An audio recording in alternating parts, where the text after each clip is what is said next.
គេថាលួចគេធ្លាប់ដៃដេកថ្ងៃធ្លាប់ភ្នែកអ្នកនរគ្នាបើអ្នកនរគ្នាអត់ចង់ដេកថ្ងៃអ្នកនរគ្នាអាចធ្វើការងារដូចខ្ញុំបានដឹកអីវ៉ាន់ទៅមួយថ្ងៃតែ2 3ម៉ោងឯងបាន10វាជាងចាយដែរសំខាន់ឲ្យតែយើងចេះតំណែងរកអីវ៉ាន់ដឹកព្រោះឲ្យតែយើងចេះដឹកអត់ខ្វះអីវ៉ាន់ដឹកហ៎ចេះដឹកហ្នឹងមានន័យថាវាថាយើងដឹកលឿនដឹកអីវ៉ាន់អីគេឲ្យល្អអញ្ចឹងណាអ្នកនរគ្នាកុំឲ្យអ្នកទទួលអីវ៉ាន់គេអន់ចិត្តគេខឹងចាំអីវ៉ាន់យូរអីហ្នឹងអាហ្នឹងគេហៅថាចេះដឹកអីចឹងអ្នកនរគ្នាតនេអីអត់ចង់ដេកថ្ងៃអីអ្នកនរគ្នាអាចទៅរកអីវ៉ាន់ដឹកបានការងារនេះវាមិនមែនធ្វើបានរហូតទេប៉ុន្តែយើងអាចរកចំណូលបានចាយប្រចាំថ្ងៃដែរហើយយើងទៅរកជំនាញឬមួយក៏ការងារអីផ្សេងទៅអ្នកនរគ្នាការងារនេះវារៀងស្រួលរកលុយដែរប៉ុន្តែគ្រាន់តែយើង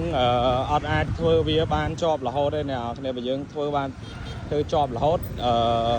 យើងនៅតែប៉ុណ្្នឹងយើងត្រូវការអភិវឌ្ឍខ្លួនឡើងច្រើនទៅមុខទៀត